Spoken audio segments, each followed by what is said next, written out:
Alright everyone, and so Thunderbolts is now released in theaters. We have reached the last film of Phase 5, and with that we are now officially going into spoiler territory. And yes, this will be the spoiler review for Thunderbolts. We'll go over everything that happened from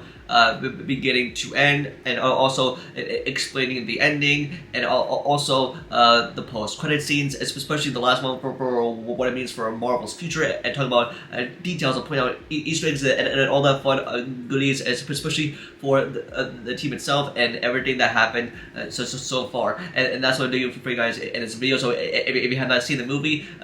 get this video now and come back to this after you've seen the movie. But if you're just still here, and also if you're new, then be sure to subscribe and hit the notification bell so you miss out on any future videos, including future Marvel content. But now, let's talk about Thunderbolts finally. And now, every time I reflect on this project more, and that is because it feels like a much more darker and grounded Marvel project, and that is why we opened on Yelena, and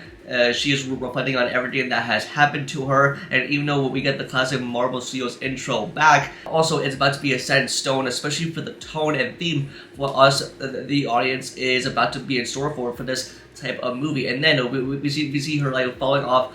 a very tall building and to parachute onto the floor, because I think that this is like a big stunt ever pulled off, especially within like the opening minutes of the movie. That's because I think Florence Pugh has said in an interview that she took inspiration from Tom Cruise to pull the stunt off, and she even pressured, I think, to Kevin Feige to have the stunt being pulled off. And now with her taking inspiration from his stunt work and to incorporate it into the opening minutes of the movie, it totally felt like a match made in heaven, and it totally made sense for this to be pulled off. And now, especially as it is revealed that she is still working for Val, as like after that, we see the floor of the building blow up, and that is why next up we see Val in a hearing with Bucky, who is a congressman and now taking on a political career, and witnessing it all go down. And even though that we see him dressing up as a congressman and trying to spot Val like out in the open, even though he does take it seriously, especially as he is the Winter Soldier and trying to get all of the secrets and trying to get the evidence and the proof. And especially for what is revealed is that like Val is being impeached for her illegal activities involving the Ox Group, because that's what her operation is. And even though that we see Val and her assistant Mel, and also with Yelena that pays a visit to Alexei, aka Red Guardian. And even though that we spot Red Guardian's limo service with the tagline "Protect you from boring evening," especially if you've seen the marketing, especially with that promo that like showcases like what Marvel is really about to be set in stone, especially for the type of different grade and feel of the movie. When Red Guardian was introduced in Black Widow, is one of my favorite characters now, who has now progressed so much. Especially Red Guardian has not seen Yelena in a year ever since their departure after the Black Widow movie. And also, especially with this moment of their father and daughter chemistry and their dynamic. And even though with Yelena that she reveals that like she wants to quit and she doesn't want to go forward into this business. This is what Yelena wants, especially why Val recruited her in the first place. And also, especially with Red Guardian, that like he has his life fulfilled, he's having fun with himself, especially with his limo service, and he wants to be a part of Val's team. That's for how everything is all set up for how it plays into later in the movie. This father and daughter chemistry unwind, and also this is like reflecting on their past, and this was brought up for why Thunderbolts was created, especially with Val's top secret project that is later unveiled to us, and why the team was formed in the first place. And that explains why in the next scene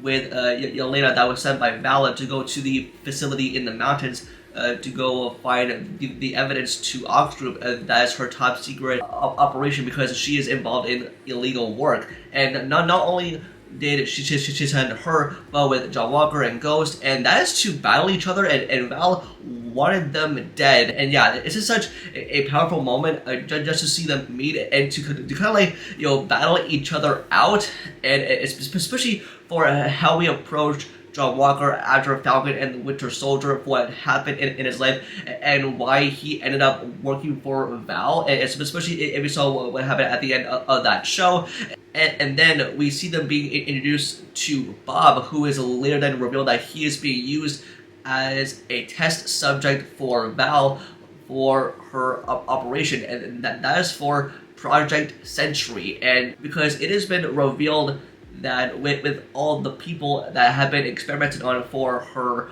operation, is that not many people made it, because especially where Bob comes from, and it's revealed that he was in Malaysia, and that, like, he went through drugs, and like that's why the procedure went so well. But Val that questions of why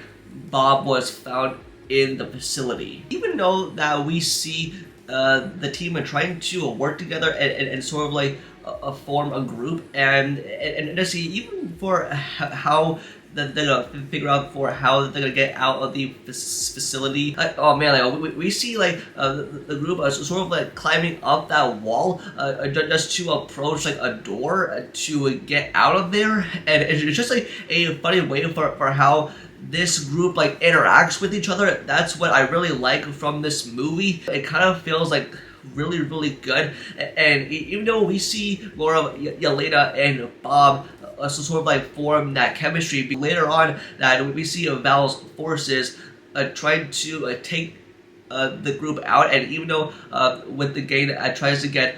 Bob out of the facility, but then Bob creates a distraction to let them escape, and then with her forces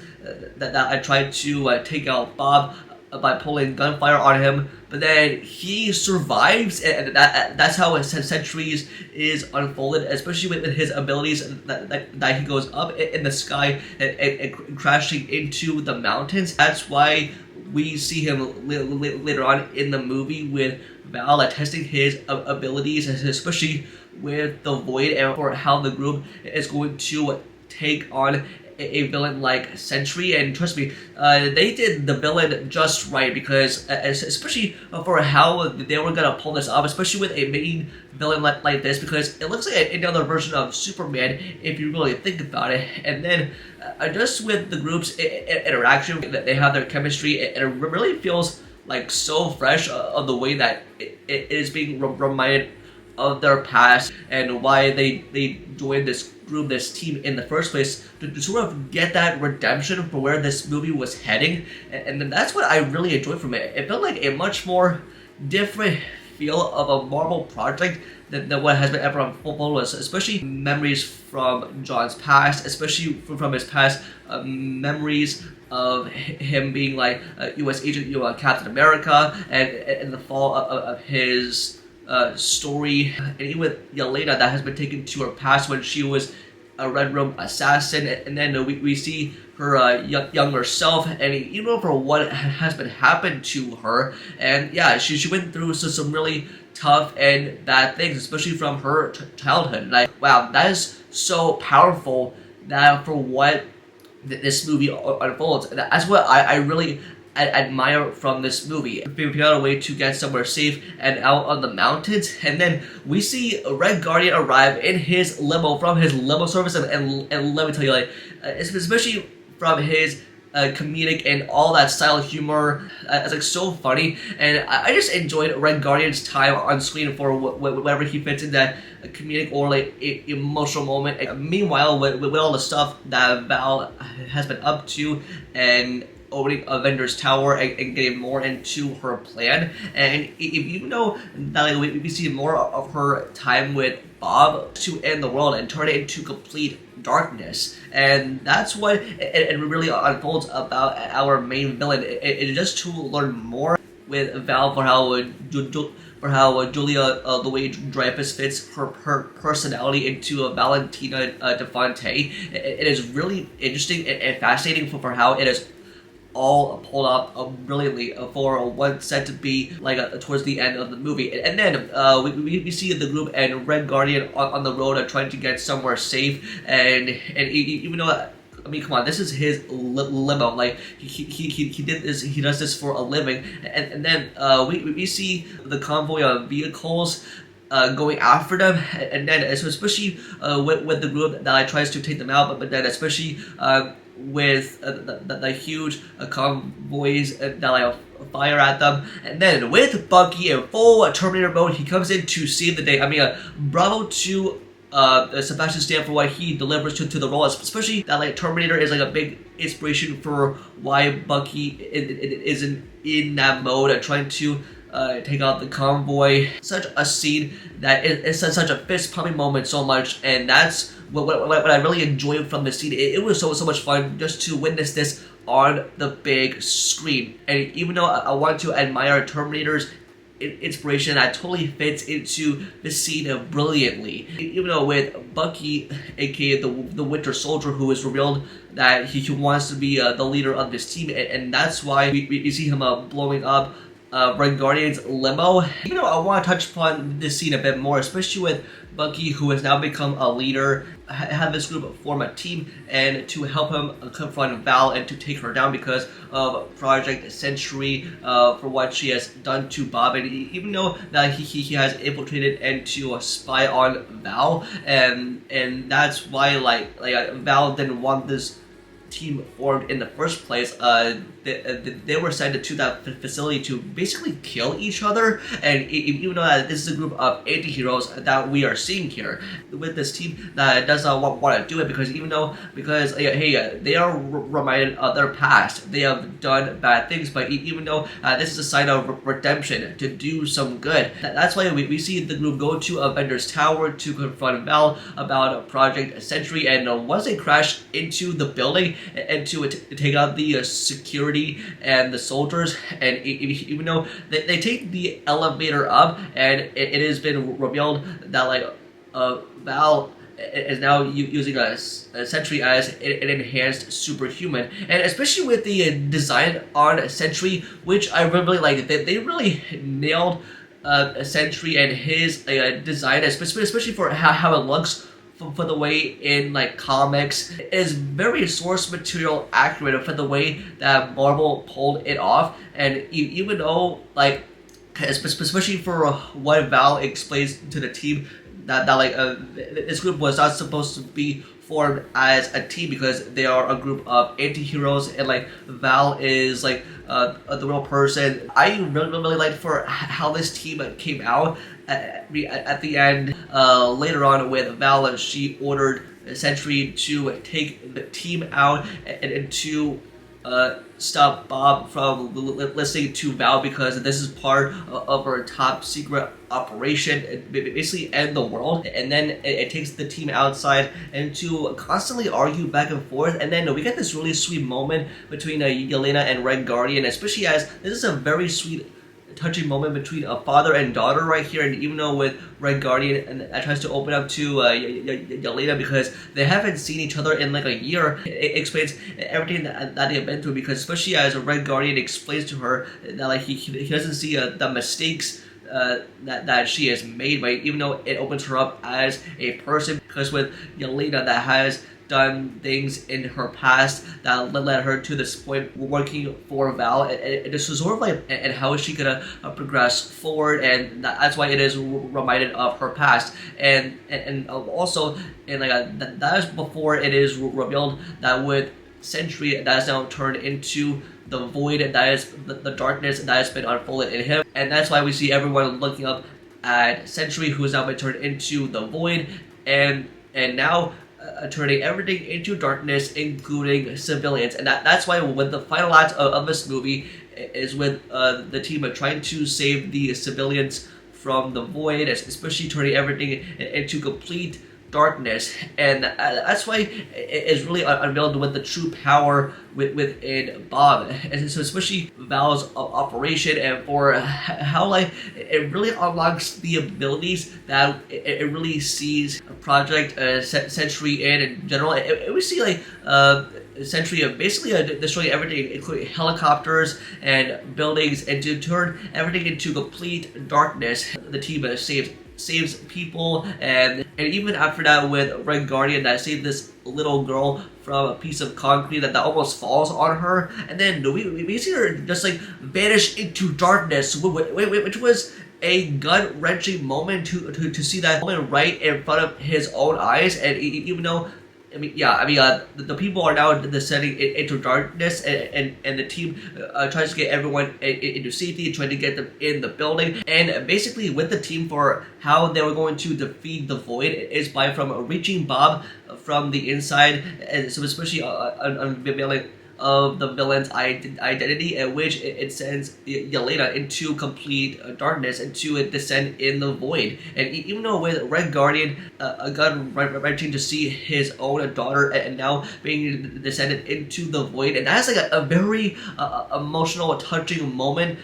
just to see Yelena going after the Void and to try to get Bob out, especially with John Walker that like comes up with a plan to go after Yelena and to save her and Bob. And even though with Yelena that is now being taken into her past again, and to try to face that inner demon, and even though she is also being taken into the Red Room for when she was younger and practicing all that stuff, and just with everything that has happened to her, and even though that she sees Bob, and just with everything that Yelena and Bob touch upon for how to face that loneliness, for what they discussed earlier in that facility when they first meet, and to have that chemistry together. And I just really felt that on the inside, and with the way that like Bob was handled, just to face that loneliness, and just to like about of that comfort zone, and to basically defeat his own inner demon, and that is with the Void, and also that is Project Sentry, of course. And then it's especially with the team that manages to successfully save her and to get her and Bob out of there, and then they're being taken to the facility of where like the movie opened in the opening minutes, especially as it takes it to where Bob was first experimented on, for how he landed in that position in the first place, of why he turned into the Void, and why he was so depressed, and why like he was taking drugs, and everything that surrounded the history of Bob, and especially as in the final battle with Bob that now has to fight the Void, and to basically kill it, and just to face that like inner demon and sort of like darkness. Wow, it's just like so emotional with everything that is now closing in on such darkness. And even though in the point of him actually killing the Void, and with the team actually comforting him, he needs a sort of love like in his life. And wow, it is such a very touching moment, and I can basically tell that like this is like a great ending to a Marvel movie like this. And come on, everyone on this team has faced their inner demons, including for Bob himself, and that's what the main theme of this movie really actually is, facing like mental health and all that trauma and everything. And now let's break down the ending to this movie, and that is with the team that has been lured in by Val while trying to capture her and to bring her in, and even with Bob that has no memory of what just happened, especially after being controlled by Val and being turned into Sentry and the Void. And once they follow her, they are now surrounded by press, including by Val as well. And especially as she makes the announcement, especially with the meaning behind the asterisk, that they are officially called the New Avengers, and that explains why. And it also unveiled in the end credits of how it turns into from Thunderbolts with the asterisk now to the New Avengers. And yeah, that's what the meaning behind of it all is, because of when they were starting production and how they were keeping that title all a secret. Basically, and now they're formed superheroes now. And I think I like the name, the New Avengers, because especially for where this team is going to progress in Marvel's future, especially with the upcoming Avengers movies, and even for what Marvel has been laying the groundwork towards. And hey, I'm all there for it. And even though with that team is formed, that's how the movie ends. And now we move into the mid-credit scene for where Alexi is in the supermarket and trying to find a toy in the Wheaties box that has the New Avengers on it, and trust me, if you've seen like the approach marketing that Marvel did for this movie, and that's with the team on like a cereal box and trying to get this woman to buy the box, and just with everything, it was all a joke, and you know. I mean, I admire the superheroes trying to get onto a cereal box just to prove how famous they are. And now let's break down the post-credit scene, and it takes place 14 months later with the team in Avengers Tower with their suits and a fresh new look. And it has been revealed by Yelena that with Sam, who is assembling the Avengers, with Thunderbolts, who are now the New Avengers, that they cannot allow them to use that name because it is trademarked with the original Avengers, and they would be sued by them, and especially as they have Bob with them. And then even though with the Red Guardian that comes out with a jacket that says like the New Avengers with a Z, which I find to be totally funny, especially with the team that refuses so hard to go with that name. And this is like the New Avengers that we're talking about, but then with the team that is alerted that with an incoming spacecraft from outer space is coming towards them, it has been identified, and then we see the team looking at the ship, and then right as it turns over, we see the Fantastic Four logo on it, and that means with the Fantastic Four and their ship that it arrives to Avengers Tower. And now, especially for what could this mean? Well, I think this is a big tease for Avengers Doomsday, and I also want to point out with director Jake Schreier that did not direct this post-credit scene. In fact, it was the Russo brothers that directed this post-credit scene, because especially as of right now, Avengers Doomsday is filming like right now, and even though with Doomsday that is out on May 1st, 2026, and even though they are laying the groundwork for what's in store for Phase 6 of the Multiverse Saga, especially as we have Fantastic Four First Steps, that is the next Marvel title after this movie that kicks off Phase 6 of the Marvel Cinematic Universe. And it just gets me so excited for this, but even though that this movie was just laying the groundwork, especially after the Doomsday cast announcement, and now with the Thunderbolts, now the New Avengers now formed a team, and now they're going to be working together with the Fantastic Four, and now with Dr. Doom, played by RDJ, is now coming into play. And so, yeah, this gets me so pumped. And even for what we're going to see in Avengers Doomsday is with the Thunderbolts, the Fantastic Four, and not only that, with the X-Men that they're all coming together to defeat Dr. Doom. And that's why we're going to see that and kind of like form a battle world. But it's especially with that tease that happened towards the end of the post-credit scene, revealing their ship with the logo on it. As guess what? It is all connected of the way that Marvel really wants to lay the groundwork in order for Avengers Doomsday and Secret Wars to succeed, and how expensive that they're willing to go with. But trust me, I am hyped. And there we have it. That marks the last movie of Phase 5, especially as we look ahead and move forward into Marvel's future, especially for what's next in the Multiverse Saga with Fantastic Four First Steps and Avengers Doomsday and Secret Wars on the way, especially as RDJ's Dr. Doom set out as the main antagonist. And even for how big the next two Avengers films are going to be, we'll have to wait and see. But yeah, I think with Marvel's Phase 5 and how it ended with this movie but even though I kind of like this phase a bit, but it did come out on top, and I'm very excited for what we're about to witness in the next couple of movies that Marvel has pulled off, especially for how they're going to provide closure to the multiverse saga as well. But that's gonna do it for this video. Just let me know in the comments below, and what were your thoughts on Thunderbolts? What are your thoughts on the entire movie? Give me your rating, and also what did you think of the post-credit scenes, especially towards the last one that sets up major things for the MCU's future, including for Avengers, Doomsday, and Fantastic Four. Just let me know it all in the comment section down below. Don't forget to like the video and subscribe and turn notifications for future videos. And also follow all my social medias, all linked down below. And with that, I'll see y'all in the next video. Peace.